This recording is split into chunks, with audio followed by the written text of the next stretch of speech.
ॐ पार्थाय प्रतिबोधितां भगवता नारायणेन स्वयं व्यासेन ग्रथितां पुराणमुनिनां मध्ये महाभारतम् अद्वैतामृतवर्षिणीं भगवतीम् अष्टादशाध्यायिनीम् अम्ब त्वामनुसन्ददामि भगवद्गीते भवद्वेषिणीम्। नमोऽस्तु ते व्यासविशालबुद्धे पुल्लारविन्दायतपत्रनेत्र येन त्वया भारततैलपूर्ण प्रज्वालितो ज्ञानमयप्रदीप। प्रपन्नपारिजाताय तोत्रवेत्रैकपानये ज्ञानमुद्राय कृष्णाय गीतामृतदुहे नमः। सर्वोपनिषदो गावा दोग्धा गोपालनन्दन पार्थो वत्सः सुधीर्भोक्ता दुग्धं गीतामृतं महत्। वसुदेवसुतं देवं कंसचाणूरमर्दनं देवकी परमानन्दं कृष्णं वन्दे जगद्गुरुं। देवकी परमानन्दं कृष्णं वन्दे जगद्गुरुं। देवकी परमानंदं कृष्णं वंदे जगद्गुरुं। శ్రీకృష్ణ పరబ్రహ్మణే నమః. శ్రీమద్భగవద్గీత 5వ అధ్యాయము కర్మ సన్యాస యోగం 18వ శ్లోకం. విద్యా వినయ సంపన్నే బ్రాహ్మణే గవిహస్తిని శునిచైవ స్వపాకే చ పండిత సమదర్శిన. నిజమైన పండితులు దివ్య జ్ఞాన చక్షువులతో ఓ బ్రాహ్మణుడిని, ఓ ఆవును, ఓ ఏనుగును, ఓ కుక్కను, ఓ చండాలుడిని సమదృష్టితో చూస్తారు. మనం జ్ఞాన దృక్పథంలో చూసినప్పుడు దానిని ప్రజ్ఞాచక్షు అంటారు. అంటే జ్ఞానం అనే కళ్ళతో చూడడం.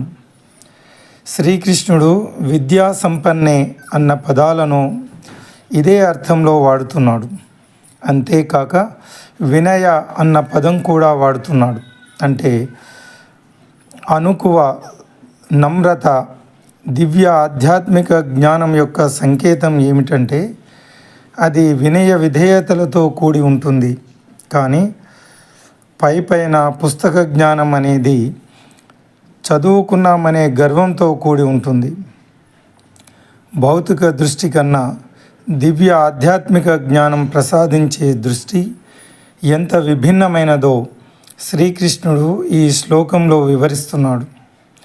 జ్ఞాన సంపన్నులైన భక్తులు అన్ని ప్రాణులను భగవత్ అంశం అయిన ఆత్మలుగా, దివ్యమైనవిగా చూస్తారు.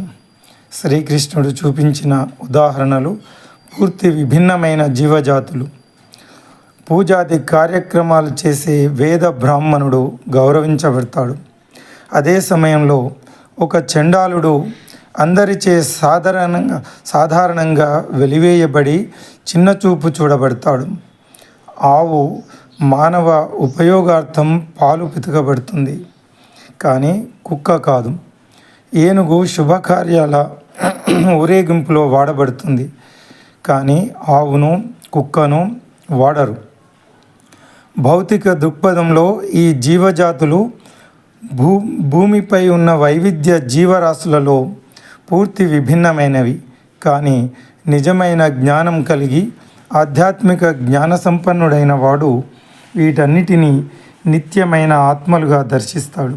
కాబట్టి సమదృష్టితో చూస్తాడు.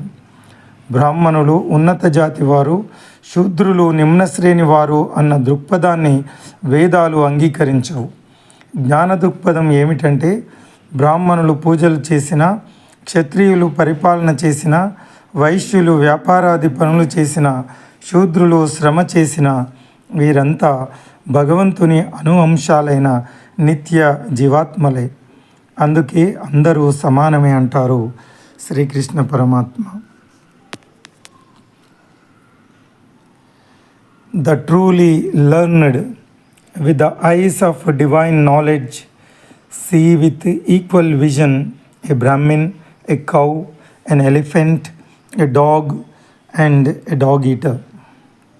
When we perceive things through the perspective of knowledge, it is called prajna chakshu, which means with the eyes of knowledge. Shri Krishna uses the words vidya sampanne to the same effect, but he also adds vinaya, meaning humbleness. The sign of divine knowledge is that it is accompanied by a sense of humility, while shallow bookish knowledge is accompanied with the pride of scholarship. Sri Krishna reveals in this verse how divine knowledge bestows a vision so different from physical sight.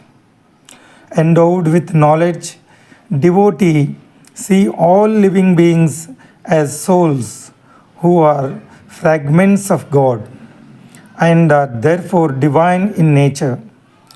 The examples given by Sri Krishna are of diametrically contrasting species and life forms. A Vedic Brahmin who conducts worship ceremonies is respected, while a dog eater is usually looked down upon as an outcast. A cow is milked for human consumption but not a dog. An elephant is used for ceremonial parades, while neither the cow or the dog are. From the physical perspective, these species are sharp contrasts in the spectrum of life on our planet. However, a truly learned person endowed with spiritual knowledge sees them all as eternal souls and hence views them with an equal eye. The Vedas do not support the view that the Brahmins, priestly class, are of higher caste, while the Shudras, labor class, are of lower caste. The perspective of knowledge is that even though the Brahmins conduct worship ceremonies, the Kshatriyas administer society, the Vaishyas conduct business, and the Shudras engage in labor, yet they are all eternal souls who are tiny parts of God and hence alike.